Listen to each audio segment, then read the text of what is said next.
진정한 자주국방을 위하여 국산 무기 생산을 늘리고 나아가 메이저 무기 수출국이 될 것이다라는 평가를 하여 화제가 되고 있습니다.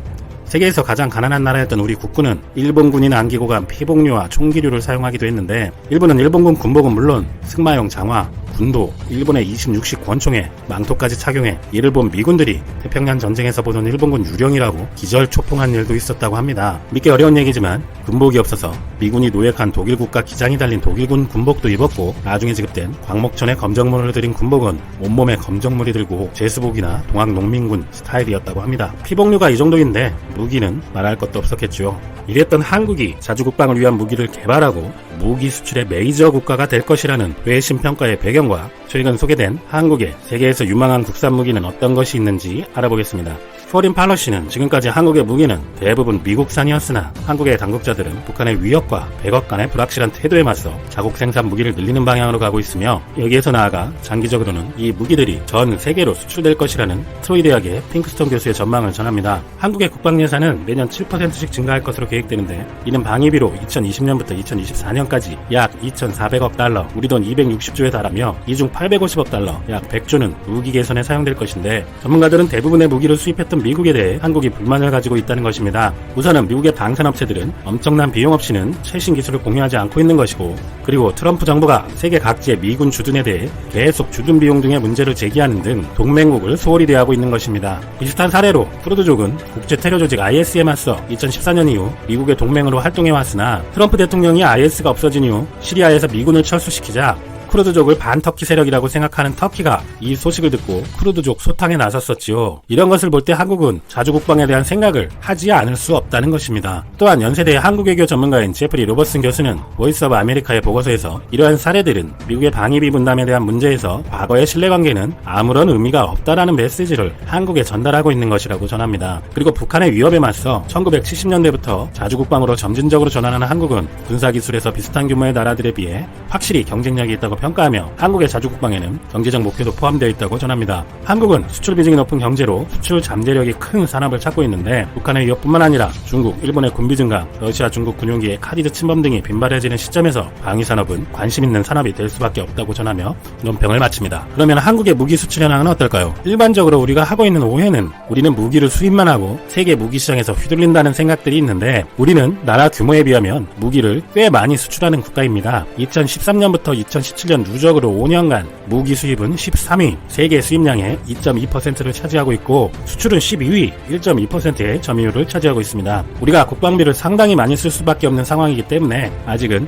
수출보다는 수입이 많습니다. 하지만 최근 한국 방위산업은 국방예산 증가와 수출 호조 등에 힘입어 글로벌 톱 10에 들어간 것으로 평가됩니다. 한국 방위산업은 국방비 지출 세계 9위, 생산 10위, 수출 10위, 국방과학기술 수준 9위, 세계 방위산업 100대 기업수는 7개로 4위입니다. 현재 한국 방위산업의 핵심 아이템은 지상 방산 시스템입니다. 강대국들은 군사동맹 혹은 외교적 수단을 이용하거나 전략무기를 배치해 전쟁 억제력을 확보하는데, 이 전략무기의 핵심은 항공기와 미사일 등 유도무기입니다. 하지만 제대로 된 전략무기를 유지하는 것은 막대한 예산과 국력을 소유한 소수의 국가에만 허락된 일이기 때문에 무기거래 시장에서는 여전히 지상 중심의 재래식 무기가 활발히 거래됩니다. 그리고 미국과 러시아를 제외한 대부분의 국가들, 심지어 중국까지도 자국 방산 기업들만으로 국방 수요를 모두 해결할 수 없어서 무기를 적극적으로 수입합니다. 더불어 전세계 무기의 약 15%는 여전히 전차, 자주포, 장갑차, 대공차량, 재래식 전투기 등 지상 시스템에서 발생합니다. 아직 로키드 마틴 등과 같은 첨단 무기를 생산하지 못하기 때문에 사실 그럴 수 있는 나라도 거의 없죠. 한국 방산업체들은 지상 무기 시스템을 노려야 하고, 특히 북한과의 대치 상태라는 여건 때문에 재래식 무기 체계를 발전시켜온 한국에게는 지상 무기에서 성장할 수 있는 기회가 열려 있습니다. 실제로 한국의 지상 무기 체계는 세계 최상위권 성능을 갖추고 있어 안정적인 해외 수주 실적을 보여왔는데, 최근 아덱스에서 선보인 차세대 수출 기대주의 무기들을 위주로 살펴보겠습니다. 하나 디펜스의 K9 자주포는 가장 성공적인 수출품 중의 하나입니다. 최대 40km의 사거리, 자동화된 사격 통제 체계와 장전 장치로 30초 이내에 초탄을 발사할 수 있으며, 첫 15초 동안 3발의 급속 사격 후 3분 동안 분당 6발의 발사 속도를 자랑합니다. 1997년 터키는 라이센스비를 내고 프로트나라는 이름으로 300대를 생산한 데 이어 2008년에는 K9 차체 120대를 총 3억 1천만 달러에 도입하기로 결정했고, 2017년에는 인도가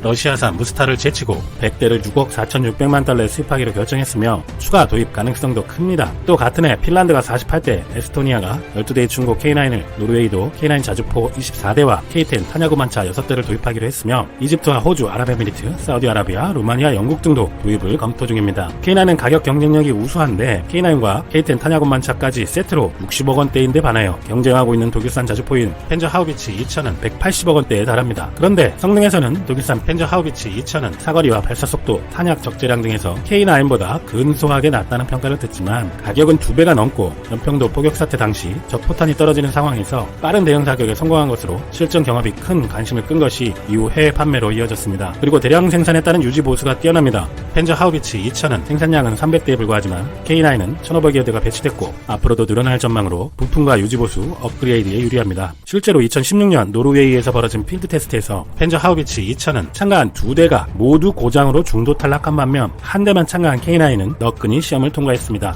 K2 흑표 전차는 국내에서 개발된 차세대 전차로 성능에 있어서 세계 유수의 전차들의 견주와 손색이 없으면서도 가격 경쟁력이 높은 전차로 평가받습니다. 전차의 심장인 파워팩, 즉 변속기 엔진 조합체의 국내 개발 문제로 10여 년간 논란이 있었지만 국산 엔진과 독일 변속기로 3,200km 주행 시험과 좋은 시동 시험을 성공적으로 통과했고 육군의 2차 양산분 106대가 순차적으로 배치될 예정입니다. K2 전차는 능동 방어 체계와 반응 장갑, 한국형 120mm 55 구경장 주포, 대전차 미사일, 로켓탄 방어용 레이더, 포탄 자동 장전 장치 등 최신 기술이 대거 집약된 전차입니다. 또 전차 한 대에 탑승하는 운용 병력이 대부분 4명인데 반해 K2 전차는 자동 탄 장착 장치로 3명의 병력만으로 운용돼 병력이 많지 않은 중동 국가들에게 긍정적인 요소로 작용하고 있다는 분석이고 특히 전차 76대 도입을 추진 중인 오만은 작년 7월 성능 평가에서 K2가 무난히 평가를 통과해 현재 수출을 위한 협상이 진행되고 있습니다. K2와 경쟁을 벌였던 터키의 알타이 전차는 주행시험 중 멈춰서 평가를 통과하지 못했고 오만의 방위 전문 매체 전문가들도 한국의 K2 전차가 유력하다 전한 것으로 파악됐습니다. 현대 로템은 사막형 K2 흑표 전차를 선보였습니다. 보자마자 색상이 이국적인데요. 사막에서 열을 막는 차열 효과와 위장 효과를 위해 오래색 도장을 적용했습니다. LIG 넥스1은 대포병 탐지 레이더 2 및 휴대용 지대공 유도무기, 신궁 같은 정밀 유도무기를 개발하면서 국내뿐만 아니라 해외 시장에서의 수출 역량을 키우고 있습니다. 올해 아덱스를 통해 선보인 신제품들 중 현재 가장 크게 주목받고 있는 것은 하나 디펜스의 레드백입니다. 호주에 서식하는 맹독성 거미의 이름을 딴 레드백은 검증된 K9 자주포의 파워팩과 30mm 기관포, 대전차 미사일, 원격 무장등이 장착된 포탑, 최첨단 방어 시스템이 결합된 미래형 전투 장갑차입니다. 레드백은 호주군 미래형 궤도 장갑차 획득 사업에서 독일의 링스와 함께 최종 후보 장비 중 하나로 선정돼 글로벌 시장에서 주목받고 있으며 2021년 말 최종 사업자로 선정되기를 기대하고 있습니다. 카이 중심으로 민간 합동으로 개발된 수리온의 수출용 프로토타입도 처음 공개됐습니다. 기존 수리온 항공전자 체계가 미국 연방항공청이 인증한 통합형 터치스크린 방식의 시스템으로 바뀌며 아덱스에서는 각종 무기를 탑재해 실용성을 강조했습니다. 가장 화제가 되고 있는 KF-X는 실물 모형이 처음 공개되었습니다. 논란은 있지만 앞으로 블록 3까지 가는 과정에서 스텔스 기능 확대, 단가 문제를 극복해야 될 것입니다. LIG 넥슨은 국산 아이언맨의 기반이 될 근력 증강 로봇을 공개했습니다. 웨어러블 로봇 방식으로 5kg 정도 무게의 기기를 보디에 착용하면 30kg에 달하는 물건도 손쉽게 들어올릴 수 있고 유압 파워팩을 추가 장착하면 더 큰 힘을 발휘할 수 있습니다. 근력 증강 로봇은 미래 보병체계의 핵심 기술로 꼽히는데 향후 군수 분야뿐만 아니라 소방, 재활의료 분야, 실버 산업, 농산업 등에도 파급 효과가 클 것으로 기대됩니다. 현대 위안은 81mm 박격포 2를 주력 제품으로 내세웠는데 사격지를 자동화한 것이 가장 큰 특징입니다. 기존의 쌍안경을 이용해 표적을 수동으로 겨냥하던 방식을 자동 관측 방식으로 바꿨습니다. 첨단 소재를 이용해 기존 대비 무게를 20% 줄였다고 합니다. 또 38년 만에 기존 K1A 기관단총의 노후화에 따라 후속 모델을 선보였습니다. 세계적인 추세에 맞춘 모듈화가 특징입니다. 또한 K3 경기관총의 후속화기로 K15을 발표했습니다. 주야간 조준장치와 통합대, 원거리 적 밀집부대 등 지역 표적을 제압할 수 있습니다. 미래 개인 전투체계는 워리어 플랫폼과 연동할 수도 있고 총열을 빠르게 교체할 수 있으며 개머리판은 병사의 신체 조건에 따라 길이도 조절할 수 있습니다. 이번 국방 예산 중에선 방위력 개선비가 대폭 증액됐는데 방위력 개선비 비율은 33.3%로 2006년 이후 가장 높은 수준인 것이 눈에 띄는 사실입니다. 현재 67% 수준의 무기체계 국산화율을 2022년까지 75% 수준으로 높여나갈 것이라고 밝혔는데요. 국방기술 자립화와 이를 통한 방위산업 발전은 책임 국방 실현을 위한 필수 조건이며 국가 경쟁력 강화와 경제 발전에도 큰 힘이 될 것입니다. 최근 일본의 수출 규제 사태처럼 특히나 방위산업에서 핵심 소재 부품 등을 다른 나라에 의존하는 것은 아주 위험할 수 있겠죠. 아직 우리 방위산업이 기술 자립도가 낮아서 일부 핵심 기술과 주요 부품을 외국에 의존하고 있지만 까지 분화했다는 속보가 전해지고 있습니다. 어떻게 된 사연인지 확인해 보도록 하겠습니다. 구독과 좋아요는 영상을 제작하는 데 큰 도움이 됩니다. 꼭 부탁드립니다. 일본 정부는 가을에 휘몰아친 태풍과 지진 피해 규모를 아직 파악조차 제대로 하지 못하고 있습니다.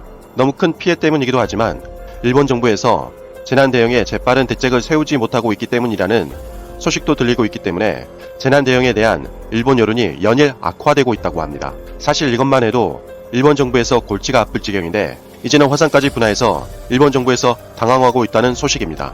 사치마 이오지마산은 가고시마시에서 남쪽으로 90km 떨어진 섬입니다. 11월 2일경 이오지마산에서 분화가 일어났는데 이오지마산은 이번 분화로 인해 화산재가 1km 상공까지 치솟았습니다. 일본 기상청은 이오지마산 분화로 인해 바위들과 화산재들이 바람을 타고 날아다니거나 불꽃이 튈 수가 있기에 조심할 필요가 있다고 경고했습니다. 바위까지 날아다닌다고 하니 상상이 가지 않을 정도로 위력적입니다. 이오지마산은 동서 6km, 남북 3km에 달하는 화산인데 분화가 발생한 건 2013년 6월 이후 처음이라고 합니다. 주민들은 이오지마산으로부터 3km 정도 떨어진 지역에 살고 있어서 아직 인명피해는 보고되지 않아 천만다행이지만 문제는 이곳이 좋은 온천이 많은 유명 관광지라서 지역 주민들뿐만 아니라 많은 여행객들이 이용하고 있기 때문에 화산 분화로 인해 한동안 여행객들 발길이 끊길까 걱정하고 있습니다. 이오지마산에서 분화하자마자 일본 기상청은 분화 5단계 중에 1단계에서 2단계로 인상했고 지진과 분화 징후가 차츰 감소하자 다시 1단계로 내렸지만 1단계라고 해서 절대 무시할 수 있는 수준은 아니라는 것이 전문가들 견해입니다. 왜냐하면 일본 화산은 레벨 1단계에서 분화한 경우가 많았기 때문입니다. 멀리 갈 필요도 없이 이번 이오지마산 분화 역시 레벨 1단계에서 분화를 했습니다. 올해 8월에 1레벨 상태인 아사마산에서 분화가 발생했고 2018년 1월에도 역시 1레벨 상태인 구사스 시라네 산이 갑자기 분화한 일이 있었습니다. 그리고 2014년에는 온타케산에서 분화가 발생하여 등산객 63명이 희생된 아픈 기억이 있습니다. 온타케산 역시 분화 레벨이 1단계인 상태였다고 합니다. 이런 일이 일본에서 생각보다 많이 있었습니다. 그러기에 일본 지질학자들은 일본 화산의 경우 분화 레벨이 낮은 단계에도 뚜렷한 전조가 없이 갑자기 분화가 일어나기 때문에 항상 조심해야 한다고 말했습니다. 특히 일본은 후쿠오카 바로 아래에 있는 구마모토현 아소산에서 2016년에 큰 화산이 분화했기 때문에 이번 이오지마산 분화로 인해 긴장감을 지우지 못하고 있는 모습입니다. 계속 이어지는 속보에 따르면 이오지마산은 다행히 큰 피해가 없을 것으로 보이지만 일본 정부가 걱정하고 고민하는 지점은 다른 곳에 있습니다. 한 번쯤은 들어보셨을 환태평양 불의 내에 일본은 위치해 있으며 2017년 기록에 따르면 일본은 활화산 개수가 111개로 확인되었기 때문입니다. 일본 정부는 그만큼 활화산에 대한 공포가 매우 크다고 할 수 있습니다. 그리고 요즘 일본에서 자주 발생하고 있는 분화를 계기로 만약 환태평양 불의고리가 활성화된다면 111개에 달하는 일본 내 활화산이 연쇄적으로 반응을 일으키지 않을까 노심초사하고 있는 모습입니다. 아무쪼록 일본 내 화산 피해가 많이 발생하지 않길 바라며 이상 마치겠습니다.